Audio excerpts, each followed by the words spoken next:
बिस्मिल्लाहिर्रहमानिर्रहीम अस्सलाम वालेकुम। आप अंदाज़ा करें कि पूरी दुनिया एक बड़ी जंग की तरफ जा रही है और आप सोच सकते हैं सदर अमेरिका प्रेसिडेंट ऑफ यूएस बीच पर छुट्टियां मना रहा है और अचानक से आज 16 घंटे बीच पर छुट्टियां मनाने के बाद हंगामी बेसिस पर जो बाइडेन की छुट्टियां मनसूख होती हैं और वो छुट्टियां मनसूख करके वापस व्हाइट हाउस आता है और व्हाइट हाउस में आकर हंगामी नेशनल सिक्योरिटी के साथ एक मीटिंग हो रही है और उसके बाद मिडिल ईस्ट के अंदर बहुत बड़ा ब्रेक थ्रू होने जा रहा है। बहुत बड़ा कोई हुक्मनामा जारी होगा और बड़ी पॉलिसी बदलने वाले हैं, यानी शायद एक ऐसी लड़ाई का आगाज होने जा रहा है जो बाइडेन के सिग्नेचर के बगैर नहीं हो सकती। एक ऐसा हुक्मनामा, आप अंदाजा करें कि दुनिया को इन्होंने कहा 48 घंटों के अंदर अंदर ईरान हमला करने जा रहा है। पूरे इसराइल में एयरफोर्स की छुट्टियां मनसूख हैं।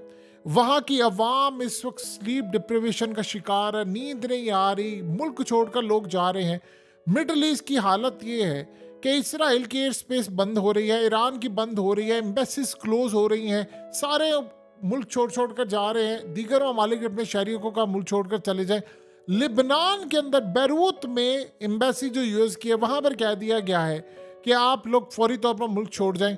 मिडिल ईस्ट के अंदर रास्ते बंद हो रहे हैं और आज ईरान ने जो हमला किया है, जिस तरह उन्होंने इसराइल का शिप अगवा कर लिया, सीज कर लिया उसको, आप सोचे पूरी दुनिया जंग के दहाने पर है।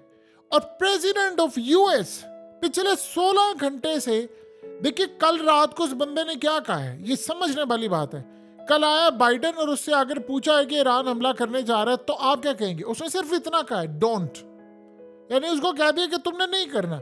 उसके बाद वो चला गया और छुट्टियां मनाने चला गया। इसका क्या मतलब है?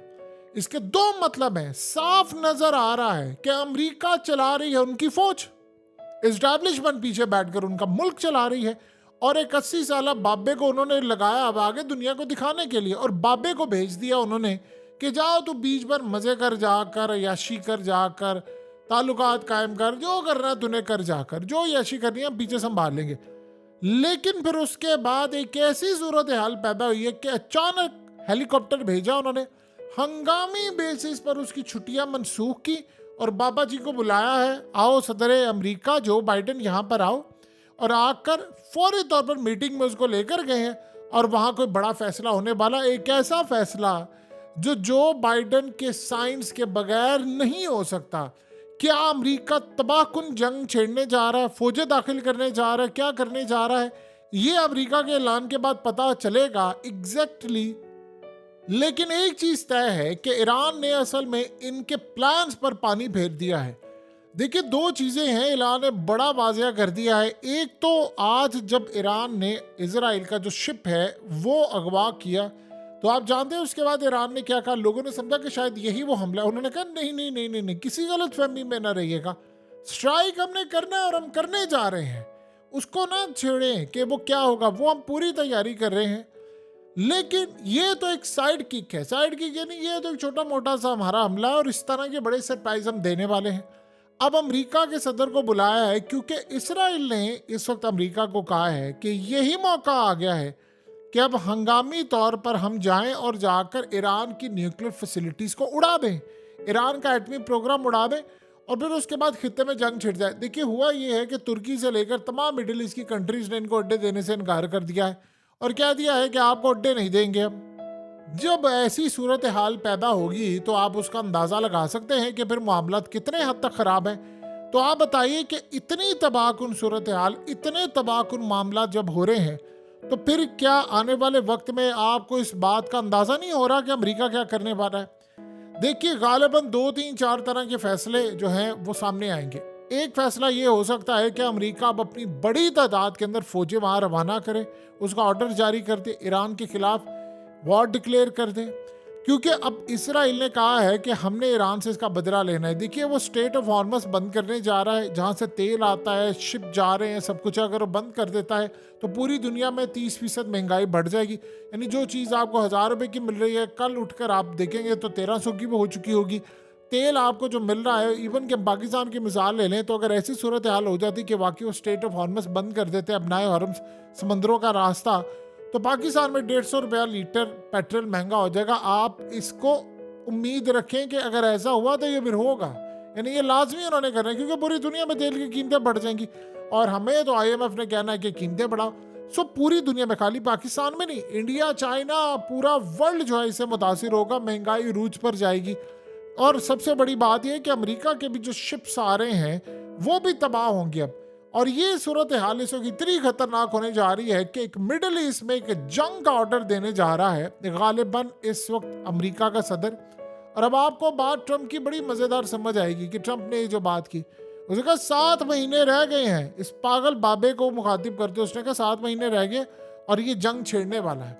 सो अब आपको सूरत हाल बड़ी क्लियर नजर आ रही है इस वक्त कि जो बाइडेन को, देखिए मुल्क जो बाइडेन नहीं चला रहा, वहां की एस्टैब्लिशमेंट चला रही है, फौज चला रही है। मसला ये है कि वो सिर्फ इसको फेस सामने उसने रखा हुआ है दिखाने के लिए। उसको बुलाया ये गया है कि अब फैसला ये होने जा रहा है कि हमने ईरान से कैसे लड़ना है। लड़ाई का आगाज बिल्कुल तैयार है। देखिए, एक तरफ तो आज़रबाईजान से इन्होंने कहा है कि भाई आप हमें यानी अड्डे दें, अभी उनसे बातचीत भी जारी है। तो अमेरिका मजीद अड्डे मांग रहा है, क्योंकि तुर्की समेत बाकी सबने तो इनकार कर दिया है।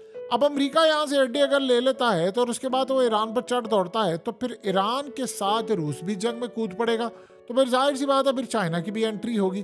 तो अगला जो सिनेरियो अब ये बनने जा रहा है, असल में ईरान को करना है टैकल।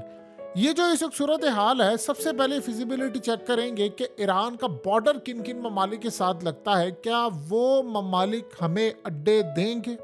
उन तमाम ममालिक को इस वक्त पैगाम जा रहे हैं कि आप ईरान के खिलाफ हमें अड्डे दें और उनसे मामला तय हो रहे हैं। यही चीज़ करने के लिए जो बाइडन को उन्होंने बुलाया है। असल में देखिए, जो डिस्कशन करनी थी उन्होंने, वो जो बाइडन के बगैर भी हो जाती है। उसके लिए जो बाइडन का आना जरूरी नहीं, क्योंकि फैसला साजों ने उसको रखना नहीं। उसको इसलिए बुलाया है कि उसके सिग्नेचर करवाने हैं, उसको इसलिए बुलाया है कि उसकी अथॉरिटी चाहिए, उसको इसलिए बुलाया है कि उसकी तस्वीर और ये तमाम चीज़ें, सारे का सारा मामला इन्होंने करना है। यानी कुछ ऐसे फैसले लेने हैं जो उसकी मर्जी के बगैर नहीं हो सकते। ऐसा नहीं है कि खाली उसकी मर्जी होगी, यानी उसमें उसकी इनपुट लाजमी शामिल है। तो बड़ा फैसला होने जा रहा है। वहाँ पर आर्मी चीफ से लेकर तमाम लोग, नेशनल सिक्योरिटी के हर तरह के वहाँ मौजूद होने जा रहे हैं। तो अब जो सूरत हाल पैदा हो रही है वो क्लियरली इंडिकेट कर रही है कि अमेरिका कुछ बड़ा करने जा रहा है। लेकिन दुनिया ये सोच रही है कि इतना बड़ा पूरे वर्ल्ड में क्राइसिस चल रहा है और जो बाइडेन ये सब छोड़कर, यानी आप ये सोचें कि बीच पर जा रहा है। यहाँ से आप अंदाजा लगा सकते हैं कि मुल्क चला कौन रहा है अमेरिका का।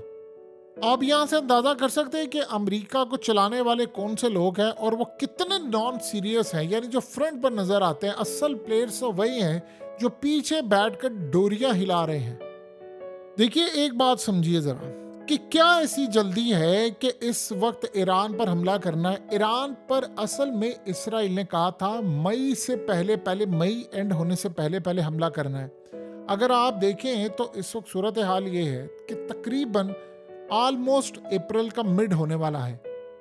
मिड के बाद इन्होंने जो प्लान किया था वो ईरान के एटमी प्रोग्राम के हवाले से है कि इनको, जो वाशिंगटन पोस्ट में खबर थी और उसके बाद इंटेलिजेंस इदारों की रिपोर्ट थी, उसके मुताबिक इनका मामला ये था कि इनको पता ये चला कि ईरान के पास है 4-5 न्यूक्लियर, और वो तकरीबन मई या जुलाई के करीब, या मई के एंड पर या जुलाई के मिड में कहीं जाकर वो 22 के करीब न्यूक्लियर वारहेड बना लेगा। तो 22 के करीब न्यूक्लियर वारहेड से उन्होंने कहा कि ईरान को खतरा ये है कि कहीं इसराइल और अमेरिका उसके आकर वारहेड तबाह ना कर दे, कोई स्ट्राइक कर दे। माजी में वो ऐसी बड़ी अटेम्प्ट्स कर चुके हैं और कई कामयाब भी रही हैं। तो अगर वो इस लेवल पर पहुंच चुके हैं और ये वो इस लेवल पर जाकर कर दें, तो फिर एक हालात बड़े डिफरेंट होंगे। और वो हालात डिफरेंट ही होंगे कि अगर उन्होंने कहा कि हमारे 4-5 न्यूक्लियर वारहेडों अगर वो तबाह कर दी तो हमें नुकसान होगा, हम 22-24 बना ले ताकि ये बाद में कर ना सके। अब इस सूरत हाल तक पहुंचने से पहले पहले इनको तबाह करना है। अब इसराइल ने असल में इस वक्त पुश कर रहा है अमेरिका को कि वॉर स्टार्ट कर दो, जंग स्टार्ट कर दो।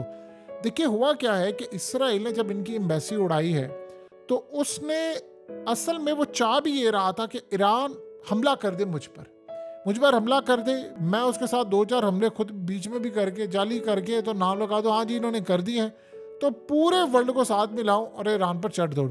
ईरान ने शुरुआत की है पहले उनका शिप कैप्चर करके स्ट्रेट ऑफ हॉर्मस से। अब असल में वो ये काम करने जा रहे हैं कि जिससे पूरी दुनिया पहले इजराइल के खिलाफ जाए। जब ये सारे बिजी हो जाएंगे यहाँ पर, देन वो अपने स्ट्राइक की पॉलिसी को आगे लेकर चलेगा।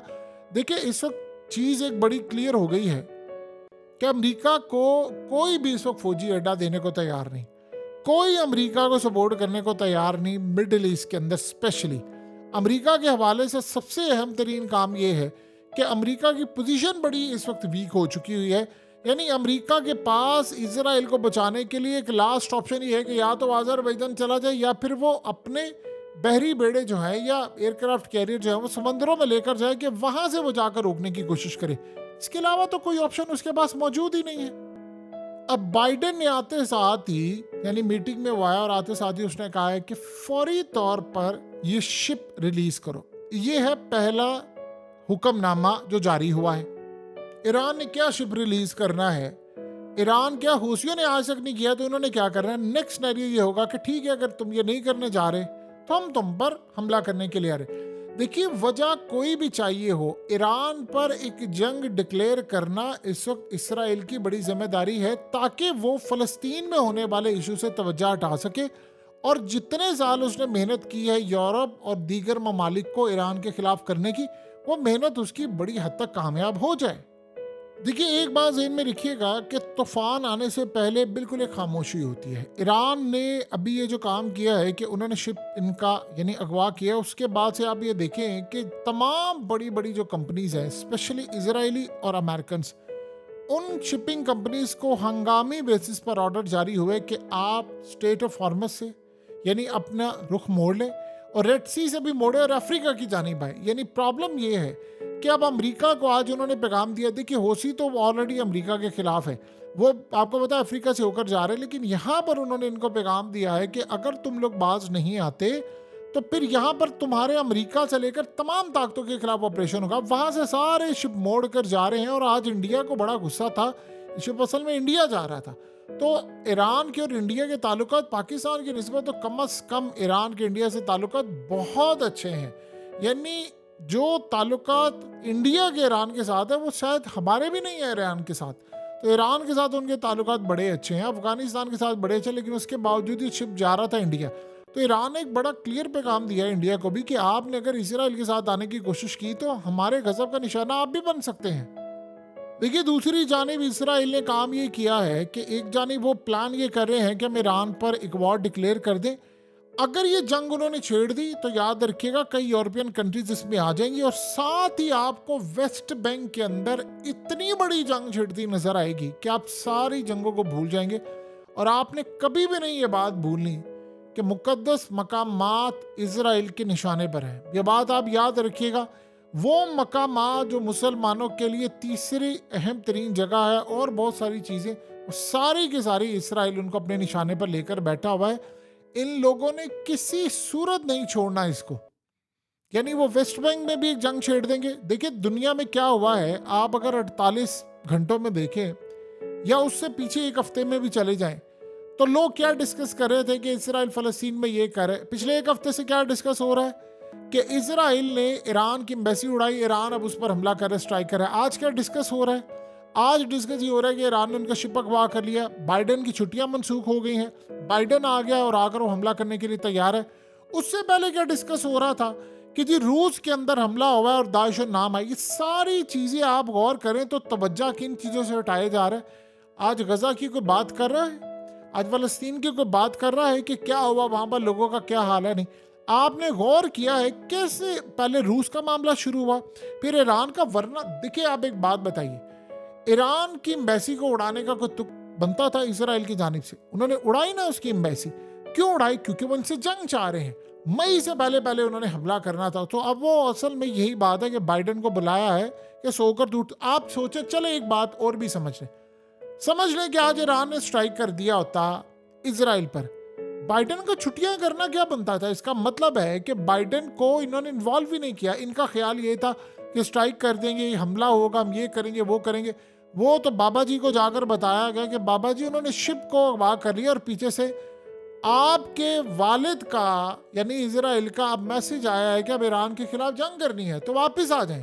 यानी ये सूरत हाल इस वक्त खित्ते की पैदा हो रही है। बहरहाल इस बात को अब मेक श्योर कर लें कि इस जंग को उन्होंने छेड़ना है, छेड़ दिया है। ईरान के हवाले से इस मौके को कभी जिंदगी में भी नहीं जाने देगा इसराइल। ये बात आप जहन में रखिएगा। एक बड़ी अजीब बात कही है इसराइल ने, और जो अंदाज़ा नहीं था उसने कहा ये आपको किसने कहा कि एम्बेसी, हमने तो कोई क्लेम नहीं किया, हमने तो आपको नहीं कहा कि हमने हमला किया। यानी आप ये सोचे कि वो जो होता है पतली गली से निकलने की भी साथ साथ कोशिश हो रही है, वो भी इस वक्त इसराइल कोशिश कर रहा है कि दुनिया को बताए कि मैंने तो क्लेम ही नहीं किया। एनी हाउ जो सूरत हाल इस वक्त बन रही है, ऐसा ऐसा रूस को भी इस जंग में ले आएंगे और फिर जंग कितनी खतरनाक होगी वो आप अच्छी तरह जानते हैं।